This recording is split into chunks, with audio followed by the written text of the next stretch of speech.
कि मेरे बच्चे को ऑटिज्म क्यों है, और फिर कहते हैं कि जो ये सब कर रहा है ये सब तो मैं भी करता था जब छोटा था।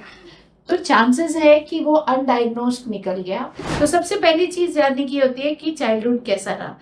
जरूरत से ज्यादा झगड़े तो नहीं हुए, तो एक रिजिड पैटर्न जो है वो चल रहा है दिमाग के अंदर। अगर ऐसा है तो ये ऑटिज्म दर्शाता है। अगर आपको शक है तो जाइए डायग्नोसिस करवाइए, खुद का भी और उस इंसान का जिसका आप शक कर रहे हैं कि इन्हें है कि नहीं।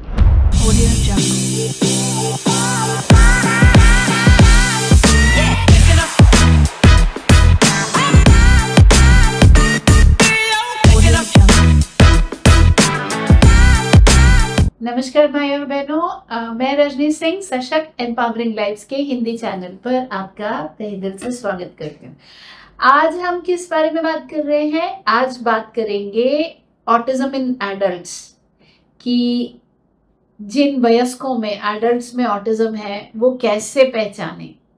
अब ये टॉपिक, जैसा कि मैं पहले ही बता दूं, हमारे पास जो सबसे ज़्यादा डिमांड आती है जिस टॉपिक की, जब हमारे स्टूडेंट्स सब्सक्राइबर्स हमें लिखते हैं कि आप ये टॉपिक कीजिए, तो जिस टॉपिक की सबसे ज़्यादा डिमांड होती है फिर वो हम ले लेते हैं।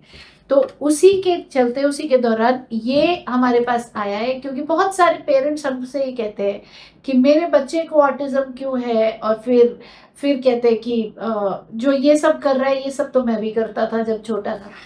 तो चांसेस है कि वो अनडायग्नोस्ड निकल गया। सबसे पहली बात, अनडायग्नोस्ड मतलब किसी को पता नहीं चला। तो सबसे पहली बात ये है कि अगर आपके ऑटिज्म का किसी को पता नहीं चला है तो मतलब वो इतना भी हाई फंक्शनिंग है, इतना ज्यादा हाई फंक्शनिंग है कि आप, भले आपकी मुसीबतें रही पर उनके साथ भी आप झेल गए और आप कर गए, आप निकाल गए टाइम। तो ये जानना बड़ा जरूरी है कि आपका चाइल्डहुड कैसा था, उससे समझ आएगी आपका या किसी भी लव्ड वन का जिसकी भी आप जानना चाहते हैं कि भाई उन्हें ऑटिज्म है तो नहीं।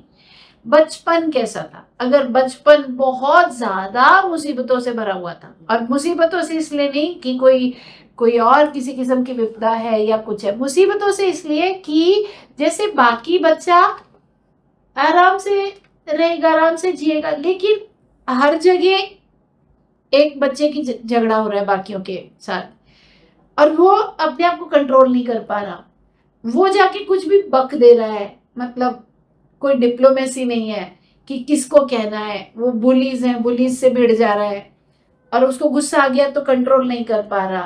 तो क्या होगा कि बाकियों को परेशानी नहीं आएगी, लेकिन इस बच्चे का जो चाइल्डहुड है वो एकदम पिट जाएगा बुरी तरीके से। क्यों? क्योंकि ऑटिज्म की प्रॉपर हैंडलिंग नहीं है, वहां पे इम्पल्स कंट्रोल नहीं है। तो इन चीजों की वजह से उसको बहुत सारी दिक्कतें पेश आई होंगी। तो सबसे पहली चीज जानने की होती है कि चाइल्डहुड कैसा रहा। जरूरत से ज्यादा झगड़े तो नहीं हुए, बच्चों के साथ झगड़े हो जाते थे, किसी का सिर फोड़ दिया, कुछ कर दिया, हर तीसरे दिन पेरेंट पहुंचा हुआ है स्कूल में। अब ये तो कई बदमाश बच्चे भी, बदमाश मतलब थोड़े ज्यादा एग्रेसिव वाले बच्चे जो हैं, ज्यादा शरारत करते हैं, बदमाशी करते हैं, उनके साथ भी हो सकता है। तो जरूरी नहीं है कि उसकी वजह से ही, बट ये एक वन ऑफ द सिम्टम्स है। एक दूसरा, जब बात करते हैं तो कहीं की कहीं घुमा देते हैं। क्या मतलब? ऑन पर्पस नहीं, एक तो होती है मैनिपुलेशन, बात को ऑन पर्पस घुमा देना ताकि दूसरे बंदे से आपको कुछ निकलवाना है, वो अलग चीज है। लेकिन हम बात कर रहे हैं और सडनली मैं किसी और टॉपिक पे चले जाऊं, फिर मैं कुछ इररेलेवेंट बात करने लगूं, एक ही बात को मैं 2 बार 3 बार 5 बार बताऊं, तो ये सारी चीजें क्या है, ये क्या दर्शाती हैं कि ऑटिज्म है। फिर एक बात पे अटक जाना, दिनों, महीनों, सालों तक अटक जाना और अटके ही रहना, मतलब एक बात के पीछे पड़ जाना कि मुझे तो यहाँ जाना है, या मुझे तो यही चीज, इसी तरीके के जूते पसंद हैं, या मुझे तो यही खाना चाहिए। तो दुकान में भी देख रहे हैं तो वैसे ही, जो आगे से नोकीला नहीं है, आगे से, ये मैं किसी की बता रही हूँ जो एडल्ट है, कि मुझे वैसा ही जूता चाहिए जो आगे से नोकीला है और ब्राउन कलर का, नोकीला नहीं है और रेक्टेंगल शेप है, वही जूता। अब वो क्यों चाहिए पता नहीं, पर अटका हुआ है दिमाग उसी के ऊपर। तो एक रिजिड पैटर्न जो है वो चल रहा है दिमाग के अंदर। अगर ऐसा है तो ये ऑटिज्म दर्शाता है।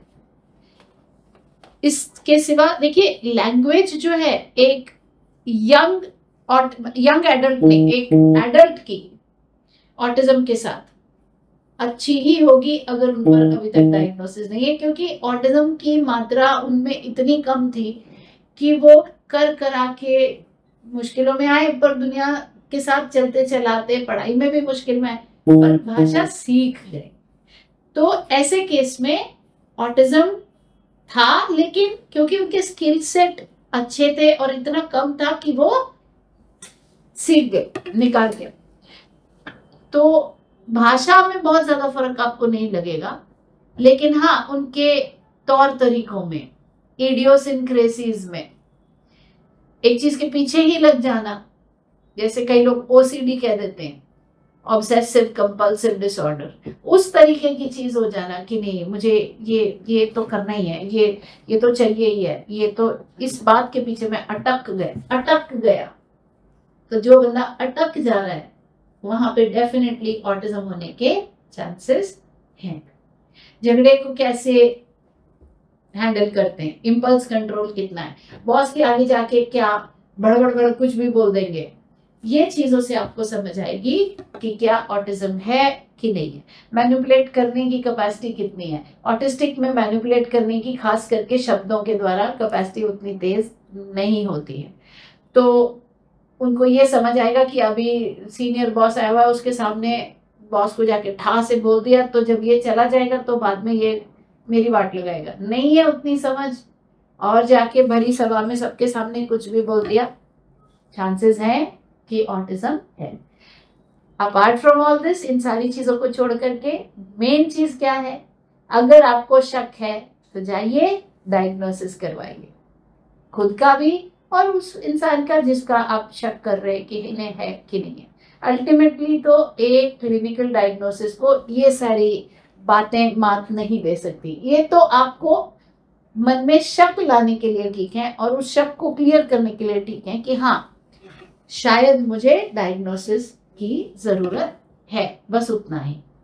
अगर टॉपिक पसंद आया हो, लाइक सब्सक्राइब शेयर करें और फॉलो करें, और मैं मिलूंगी आपसे अगली बार एक नए टॉपिक के साथ। बाय।